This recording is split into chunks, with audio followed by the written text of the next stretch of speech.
Buenas tardes y bienvenidos a vuestra 10ª clase de español a distancia.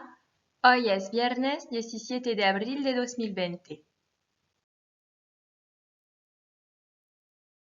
Y pues comienzo por un rápido repaso de los deberes que teníais que hacer para hoy. Primero, describe en algunas líneas las dos obras que los rompecabezas representan. 2. Haz una búsqueda para saber más del artista que realizó estas obras: apellido, fecha de nacimiento y de muerte, nacionalidad, fechas clave de la vida del artista, 1925, 1929 y 1938.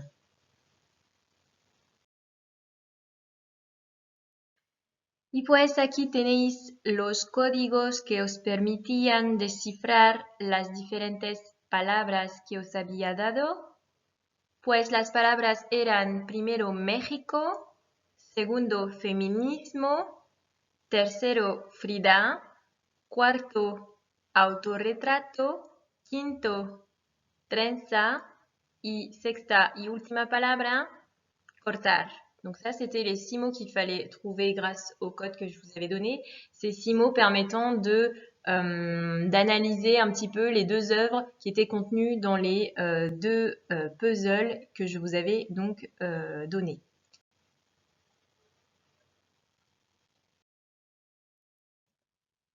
Y pues los dos rompecabezas son en realidad autorretratos de Frida Kahlo. Et aquí los tenéis. Donc normalement, si vous avez réalisé les deux puzzles qui étaient donc à faire, vous avez obtenu ces deux œuvres qui sont deux autoportraits de Frida Kahlo. Donc je vais commencer par travailler la recherche que vous aviez à faire pour aujourd'hui, pour qu'on en sache un petit peu plus de cet artiste. Et puis ensuite, on commencera par travailler en réalité le deuxième portrait qui est donc à votre droite.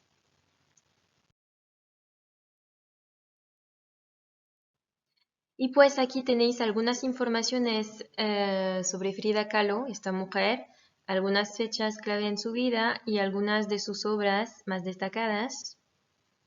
Pues la artista de las dos obras se llamaba Frida Kahlo. Alors j'ai utilisé ici l'imparfait, llamarse, c'est imparfait. Aquella mujer era una pintora mexicana. J'ai utilisé ici également l'imparfait avec le verbe ser, qui est irrégulier, era. Et je vous rappelle que le démonstratif que l'on peut utiliser est aquella, puisque on parle d'une personne qui a vécu dans les années 1900 et donc à une date lointaine, donc aquella. Nació el 6 de julio de 1907 en Coyoacán y murió en Ciudad de México de una embolia pulmonar el 13 de julio de 1954. On a utilisé ici deux verbes nacer et mourir au passé simple. Nacer est un verbe régulier, nació. En revanche, mourir a un affaiblissement, le O est devenu U. Donc je vous rappelle juste qu'au passé simple, la diphtongue n'est pas possible, mais l'affaiblissement est possible. Donc vous avez d'autres verbes comme le verbe pedir qui fera pidió par exemple. Où il faudra penser de mettre l'affaiblissement. Después, en 1925 sufrió de un accidente de autobús que lesionó su columna vertebral. En su convalescencia comenzó a pintar. Donc en 1925, qui était l'une des dates sur lesquelles je vous avais demandé de faire une recherche, Frida Kahlo a donc eu un accident de car qui a profondément touché sa colonne vertébrale. Donc elle a eu, suite à cet accident, beaucoup de problèmes de santé, beaucoup d'opérations également. Et pendant sa convalescence, elle s'est mise à peindre. Donc ici, on a utilisé les verbes souffrir, lesionar, comenzar, qui sont tous les trois au passé simple, qui sont des actions qui sont terminées et qui étaient ponctuelles aussi, qui ont marqué sa vie, mais qui ont été ponctuelles. Después, en 1929, se casó con Diego Rivera, a quien conoció cuando él pintaba en su preparatoria. Se divorciaron en 1939 y se volvieron a casar en 1940. Donc en 1929, elle s'est mariée avec Diego Rivera, c'est le verbe casarse, passé simple. Diego Rivera qu'elle a connu donc quand il peignait pendant le lycée. En preparatoria, c'est le lycée en Amérique latine. Conoció est également au passé simple, alors que pintar est ici à l'imparfait, puisque ce sont des circonstances. Se divorciaron en 1939 y se volvieron a casar en 1940. Volver et divorciarse sont deux verbes au passé simple. Je vais simplement revenir sur volver a. qui permet d'exprimer la répétition. Donc en français, on va utiliser souvent le préfixe re pour exprimer la répétition. Par exemple, j'ai recommencé à faire du sport. Hein. Donc ici, le préfixe sert à exprimer la répétition. On peut utiliser aussi à nouveau. J'ai fait du sport à nouveau ou de nouveau. Hein. En espagnol, on a 3 façons de marquer la répétition, soit en utilisant le verbe volver a, que l'on conjugue et qui est suivi du verbe à l'infinitif, soit en utilisant le verbe à l'infinitif plus otra vez, soit en utilisant l'infinitif plus de nuevo. Donc si je vous donne un autre exemple, j'apprends pour dire j'apprends à nouveau, je sais pas, l'anglais. Vuelvo a estudiar inglés. On pourrait dire aussi estudio otra vez inglés. Ou alors estudio de nuevo inglés. Donc voilà la façon dont on peut exprimer une répétition. Pour tout ce qui est chiffres, je vous invite fortement à revoir vos cours si c'est toujours pas maîtrisé. 900, ici on a besoin de savoir dire 900 notamment. Donc à vous de retourner voir ce cours-là si c'est pas acquis. Pues en 1938, Frida montó su primera exposición individual en Nueva York. Donc c'est une date importante, 1938, c'est sa première exposition à New York, Nueva York en espagnol, c'est lycée. Voilà pour cette partie. Vamos a pasar a la pintura ahora. Lección del día, estudiamos una de las 2 pinturas de Frida. Y la pintura que vais a estudiar es esta.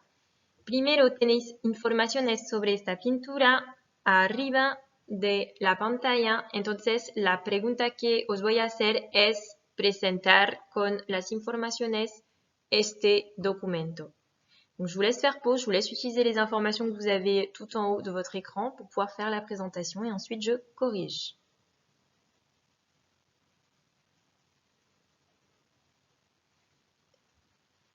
Corrección de la presentación de la pintura, pues este cuadro de la pintora mexicana Frida Kahlo fue pintado en 1940. Se titulaba Autorretrato con trenzas y medía 51 por 38 centímetros. La firma de la artista aparecía abajo a la izquierda. Donc nous avons un tableau de la peintre mexicaine Frida Kahlo qui a été peint en 1940. Je vous rappelle que fue c'est du passé simple ici. C'est le verbe ser au passé simple et on a utilisé le participe passé du verbe peindre. Donc ça donne pintado.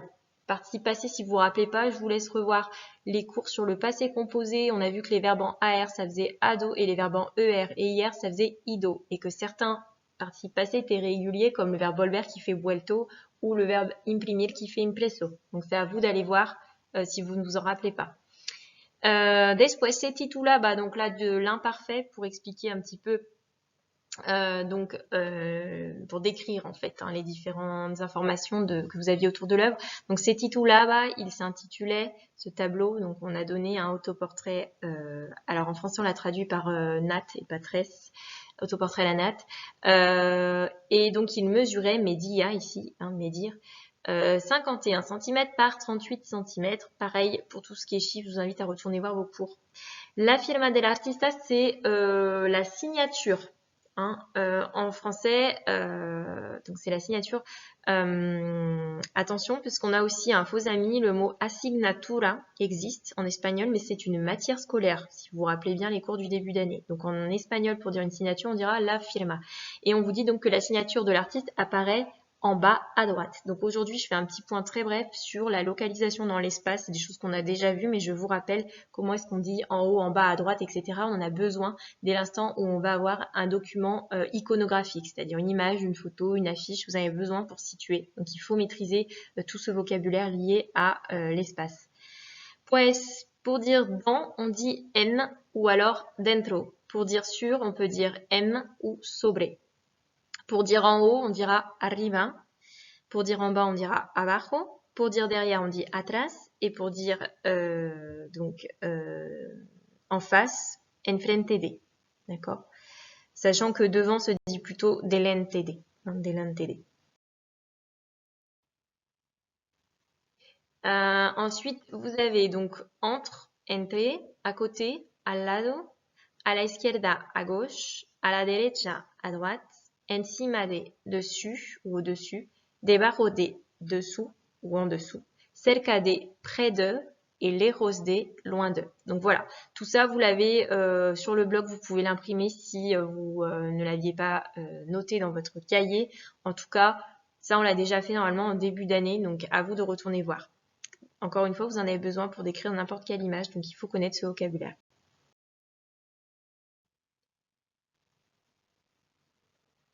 Os voy a preguntar dos cosas. Primero, ¿qué elementos de la pintura te llamaban la atención y por qué?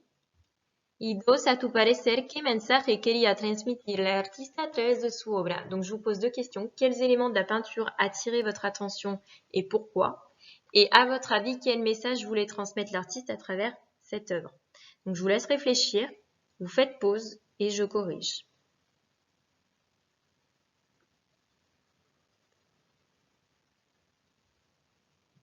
Corrección. Los elementos que nos llamaban la atención eran primero el peinado de la mujer por ocupar mucho espacio y por ser extravagante o fuera de lo común. Luego la mujer que estaba en el centro del óleo se mostró con el busto casi desnudo porque solamente una planta le cubría el pecho. Donc les éléments qui attiraient notre attention étaient donc en premier la coiffure de la femme qui occupe beaucoup d'espace, c'est-à-dire quasiment un tiers, hein, quasi un tercio, et également parce qu'il est extravagant ou on va dire hors du commun, d'accord? Ici j'ai utilisé por à chaque fois, por ocupar, por ser extravagante. On a exprimé la cause, donc un peu plus tard dans la leçon je vais vous faire travailler sur la différence entre por et para. Ensuite, donc on a une femme qui est seule au centre de la peinture, d'accord, et qui se montre presque nue, casi desnudo. Hein, quand on a le busto casi desnudo, ça veut dire avec le buste presque nu. La seule chose qui la recouvre, c'est une plante, d'accord. Donc on a utilisé ici le verbe couvrir à l'imparfait, pecho c'est la poitrine ou le torse. Alors on va essayer d'expliquer tous ces éléments, en quoi ça contribue aussi à faire passer un message. Pues en realidad la pintora reivindicaba sus raíces indígenas al representarse con aquel collar, una joya precolombina, y aquel peinado muy parecido al que usaban las mujeres indígenas en la región norte de la provincia de Oaxaca y en Sierra Norte de Puebla. También se representó con su monoceja, un distintivo de las princesas aztecas. Donc en fait ici l'artiste elle revendique ses racines indigènes. Le verbe revendiquer se dit reivindicar, d'accord? Et on l'a utilisé ici, enfin on l'a conjugué à l'imparfait. Donc elle se représente, elle revendique ses racines indigènes en se représentant avec un collier qui est en fait d'inspiration précolombienne et une coiffure, peinado c'est la coiffure, une coiffure qui ressemble à celle que se faisaient les femmes indigènes dans la région nord de la province de Oaxaca. D'accord ? Et elle se représente également avec un mono-sourcil qui est un signe distinctif des princesses aztèques.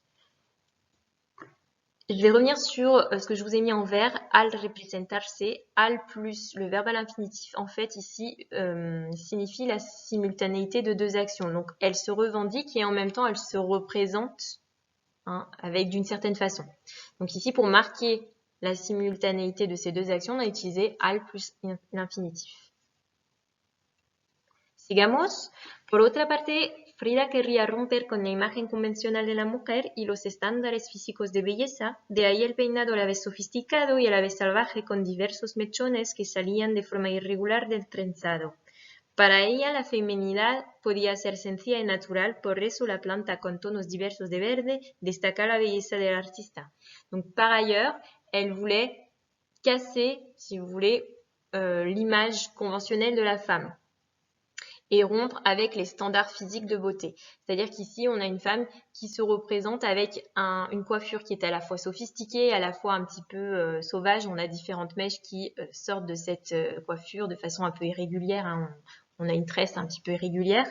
Et pour elle, la féminité, c'est à la fois ce côté sophistiqué, mais aussi le côté naturel et simple qui donc transparaît à travers les différentes tonalités de vert de la plante. Hein. Ici, on a une femme qui a une beauté finalement naturelle. Por fin, por tener una postura derecha y una mirada fija, me parece que Frida aquí no se representó como una mujer débil, sino como una mujer fuerte y determinada que supo superar los sufrimientos físicos y psíquicos a través del arte. Ici, on a une femme qui a une posture très droite et un regard qui est fixe vers nous. Et ce que l'on peut voir, c'est qu'elle ne se représente pas du tout comme une femme fragile. Attention, débile ne veut pas dire débile, mais fragile en espagnol. Hein. Elle ne se représente pas de cette façon-là. Elle se représente comme une femme qui est forte et déterminée. Hein. Une femme qui a su, malgré les souffrances physiques, psychiques et les épreuves de la vie, hein, je vous rappelle qu'elle a eu ce grave accident de car, qui a su donc s'en sortir, aller de l'avant grâce à l'art. D'accord ? Donc, je reviens tout de suite sur por et para. Para ella, c'était ici pour marquer ce qu'elle-même ressentait ou ce qu'elle pensait. Hein. Donc ici, c'est l'expression de l'opinion, hein, para. Et por, qui exprime ici la cause. Por tener una postura derecha, hein, de fait, parce qu'elle a cette posture et ce regard fixe, hein, on peut interpréter d'une certaine façon. Et avant de passer donc à la différence entre por et para, je voulais revenir sur le no sino. No sino, je vous rappelle que quand on a une négation dans une phrase, on ne peut pas dire spero pour dire mais. Hein, on doit dire sino. Donc no sino ici parce qu'on a une phrase négative. Brièvement, por, para, la différence, lequel on utilise, quand et pourquoi. Por va être utilisé pour la cause. Exemple, no podemos dormir por el ruido. Nous ne pouvons pas dormir à cause du bruit. Il peut être utilisé également pour le temps ou le lieu approximatif. Hemos quedado por el centro, volver a casa por Navidad. Nous sommes restés au niveau du centre, hein, centre-ville, et je reviendrai à la maison aux environs ou vers Noël, d'accord, pour Noël, mais à un moment sans être précis en fait. Il peut également servir pour le complément d'agent. L'eau a été, par exemple, quand on veut dire l'eau a été empoisonnée par l'industrie, el agua fue envenenada por la industria. Il peut également exprimer le moyen. El ladrón entró por la ventana. Hemos hablado por el Facebook. Le voleur est entré par la fenêtre. Ou alors nous avons parlé grâce à Facebook. Hein, c'est le moyen. Intercambio o compra, te cambio mi gato por el tuyo. Te compro eso por 20 euros. Donc quand on a un échange ou un achat, je t'échange mon chat contre le tien, por el tuyo, et je t'achète cela pour 20 euros, c'est-à-dire en échange de 20 euros. Hein, donc dès l'instant où il va y avoir quelque chose, que ce soit un échange physique ou un échange virtuel, on va avoir por. Pour exprimer également la distribution, he repartido un trozo de tarta por niño. Ici, c'est j'ai distribué un morceau de tarte à chacun des enfants, un por niño, à chaque enfant. Para, lui, va avoir plutôt le sens de la finalité ou du but. Un vaso sirve para beber agua. Un verre sert à boire de l'eau. Vamos a Valencia para aprender. Nous allons à Valence pour apprendre l'espagnol, hein, para aprender español y pasarlo bien, pour apprendre l'espagnol et pour en profiter. Il exprime aussi le destinataire. Mi amor es solo para ti. Mon amour est uniquement pour toi. Para quién es este regalo? Pour qui est ce cadeau? Hein, donc le destinataire. Pour l'opinion, on l'a dit tout à l'heure. Para nosotros, profedele.es es una página muy interesante. Pour nous, profedele.es donc est une page très intéressante. Pour exprimer la direction à une destination, vamos para casa, c'est synonyme de vamos a casa. Hein, donc quand on veut dire qu'on va à la maison, qu'on va à un endroit très précis, on utilisera para. Pour marquer une date limite ou un délai, los deberes son para el jueves, les devoirs sont pour jeudi. Pour le sens concessif, c'est-à-dire quand on veut dire bien que. Para lo poco que comes, estás muy gordo. Hein, on aurait pu dire aunque comes poco. Donc, bien que tu manges peu, tu es quand même obèse. Voilà comment on traduirait. Pour voir si c'est compris, je vous laisse faire l'exercice suivant et puis je le corrige avant de terminer avec les devoirs. Donc vous faites pause et on corrige. Termino con los deberes. Donc pour mardi 5 mai, je vous demande de rendre le travail qui sera à télécharger sur le NT en fichier Word ou en fichier PDF. Vous pouvez également le télécharger sur le blog. Donc c'est un travail qui est évalué. Je vais expliquer bien évidemment les consignes. Si vous ne souhaitez pas, ne pouvez pas le faire sur le fichier Word ou sur le fichier PDF, vous pouvez faire votre travail sur papier, le prendre en photo et me l'envoyer donc sur le NT ou le déposer dans le dossier partagé de la classe. Voilà, donc ça c'est une première chose. Et deuxième chose, je vous donne simplement 2 questions sur l'œuvre que l'on n'a pas encore abordée. Donc ce travail-là ne fait pas l'objet d'une note, il n'est pas noté. Donc, première question, describe los diferentes elementos de la obra utilizando los tiempos del pasado. Segunda pregunta, analiza la obra explicando qué mensaje la artista quiso transmitir al cortar su pelo. Donc, c'est cette œuvre que vous aviez, le premier puzzle que vous aviez à réaliser. Donc voilà pour ces 2 questions. Je passe tout de suite aux consignes pour le travail évalué. Je vous explique ce qu'il faut faire. Si vous avez des questions, n'hésitez pas à m'envoyer un mail, j'y répondrai. Par contre, n'attendez pas le 4 mai pour m'envoyer votre message. Donc, faites les choses correctement. Alors, donc vous avez, première partie, un texte à lire. Donc, à vous de bien regarder tous les éléments du texte. Je vous ai mis du vocabulaire en dessous pour vous aider un petit peu. Donc, c'est un texte qui fait 25 lignes, qui n'est pas très difficile, si ce n'est qu'il y a bien évidemment les temps du passé. Donc, si vous n'avez pas travaillé les temps du passé, je vous invite à bien voir les cours de ces dernières semaines pour pouvoir réaliser le travail. Sans cela, vous allez être bloqué. Donc, bien savoir un parfait passé simple, parce que sinon, ça va être compliqué. Et donc, vous avez aussi des questions sur ce texte. Donc là, il y a 8 questions. Donc, à vous de bien les lire, d'y répondre. On vous demande de citer des éléments du texte. Donc, appuyez-vous vraiment sur le texte. Il y a un vrai faux. Il faut justifier aussi vos réponses avec des éléments du texte, etc. Donc, à vous de bien lire. Attention, dans les questions, il y a des verbes irréguliers. Je pense à dio et à iso. Donc, à vous d'aller voir les verbes irréguliers du passé simple parce que sinon, vous n'allez pas savoir, bien sûr, quelle est la traduction du verbe. Donc, à vous de chercher. Pour le deuxième exercice, il s'agit ici d'une biographie de Robert Capa. Il faut tout simplement la compléter, cette biographie, en conjuguant les verbes qui sont entre parenthèses, qui sont à l'infinitif. Et il faut donc les conjuguer au passé simple. Alors, 2 choses sur cet exercice. La première, c'est que vous avez des verbes à affaiblissement. Je vous ai indiqué lesquels étaient à affaiblissement. Vous avez le verbe morir et le verbe convertirse. Je les ai indiqués avec une petite étoile et j'ai souligné l'endroit où il y a l'affaiblissement. Donc, à vous de savoir quelle lettre va être remplacée par quelle autre lettre. Normalement, vous savez ce que c'est qu'un affaiblissement. Si ce n'est pas le cas, je vous renvoie à votre cours. Et puis, deuxième chose, à certains endroits, donc pour 2 verbes, j'ai marqué à côté 3e pp. Donc, c'est le cas du verbe hacerse et du verbe estar. Donc, quand c'est marqué 3 pp, en fait, ça veut dire 3e personne du pluriel. Voilà, donc à vous de mettre ces 2 verbes à la 3e personne du pluriel. Pour les autres verbes, vous avez le sujet qui est précisé dans les phrases. Troisième et dernier exercice, il s'agit de 5 photos qui ont été prises donc par Robert Capa et Gerda Taro. Donc à vous de retrouver en fait le numéro qui correspond pour chaque photo et donc avec ce numéro j'ai marqué tout simplement le titre ou la description de la photo. Donc à vous de simplement renoter le numéro qui correspond à chaque photo. Voilà, donc encore une fois, si vous avez des questions, n'hésitez pas à me les envoyer, mais n'attendez pas parce que moi, après, je ne répondrai plus. Donc voilà, je vous souhaite sur ce de très bonnes vacances, reposez-vous.